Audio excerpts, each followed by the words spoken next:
নমস্কাৰ। আমি জয় জয়তে সদৌ অসমবাসীলৈ বিশ্ববাসীলৈ গোলাঘাট জিলাৰ বৰপথাৰৰ পাভজান বাৰমুখীয়া নামঘৰৰ সমূহ সেৱকীয়ে সেৱা নিবেদন কৰিছোঁ। আমি আমাৰ অসম কন্যা অতি মৰমৰ অতি শ্ৰদ্ধাৰ পূৰ্বৰ অলিম্পিক বিজয়ী লাভলীনাৰ মংগলৰ অৰ্থে আমি নামঘৰৰ পৰিয়ালবৰ্গই বন্তি প্ৰজ্বলন কৰি আছোঁ। আমি প্ৰায় 10 দিন সময় ইতিমধ্যে আমাৰ এই বন্তি প্ৰজ্বলন কাৰ্যসূচী সম্পন্ন কৰা হৈছে। আমি যিহেতু তেৰা বক্সিঙৰ ৰিঙত নামিছে, ইতিমধ্যে এখন খেল খুব সুন্দৰভাৱে পাৰ কৰিব পাৰিছে। ভগৱন্ত বস্তুৱে তেৰাক কল্যাণ কৰক। আমি সেই অৰ্থে প্ৰভুৰ চৰণলৈ লক্ষ্য কৰি আমি সেৱা আগবঢ়াইছোঁ। তেখেতৰ মংগল হওক আৰু এই মংগলৰ জৰিয়তে আমাৰ দেশমাতৃয়ে আমাৰ অসমৰ সুকন্যা লাভলীনাৰ সৰ্বতো প্ৰকাৰৰ উন্নতি সাধিত কৰক। তেৰাৰ স্বাস্থ্য অটুট থাকক। সৰ্বশক্তিমান শক্তিধৰে তেৰাক কৃপা কৰক। এই কৃপাৰ জৰিয়তে বিশ্বজয় কৰিবলৈ সমৰ্থবান হওক। সেই উদ্দেশ্যেই আমি এই পাভজান বাৰমুখীয়া নামঘৰত সমূহ সেৱকীয়ে বিশেষ কাৰ্যসূচী সম্পন্ন কৰিছোঁ। বন্তি প্ৰজ্বলন কৰা হৈছে। আজিৰ এই শুভ দিনত শুভ মুহূৰ্তত তেৰাৰ মংগলৰ অৰ্থে আমি প্ৰাৰ্থনা জনাবৰ উদ্দেশ্যেই ভাগৱত পাঠৰো আয়োজন কৰিছিলোঁ। ইতিমধ্যে ভাগৱত পাঠৰ কাৰ্যসূচী সম্পন্ন কৰা হৈছে।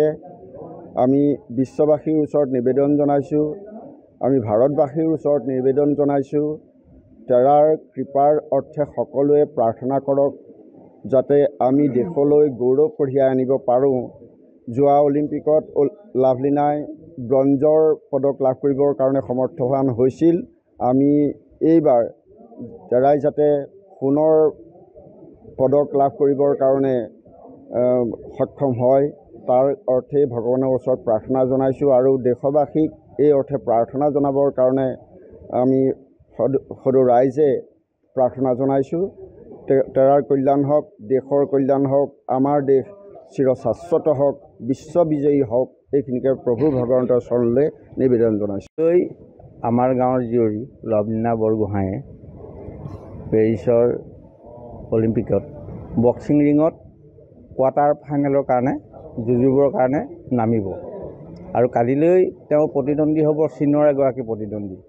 গতিকে আমি সেই প্ৰতিদ্বন্দ্বীগৰাকীক যাতে তেওঁ সহজে পৰাভূত কৰিব পাৰে, সৰ্বশক্তিমান ভগৱন্তই সৰ্বশক্তি যেন তেওঁক প্ৰয়োগ কৰি তেওঁক উন্নতি পথত আগবঢ়াই লৈ যাব পাৰে, সেই অৰ্থে আমি আমাৰ এই পাভজান বাৰমুখীয়া গাঁৱৰ নামঘৰৰ খেলপতি সকলো ৰাইজ আৰু ওচৰ চুবুৰীয়া ৰাইজ একত্ৰিত হৈ প্ৰভু ভগৱন্তৰ চৰণত সৰ্বশক্তিমানৰ চৰণত আমি সেৱা শুশ্ৰূষা প্ৰাৰ্থনা আমি নিবেদন কৰিছোঁ।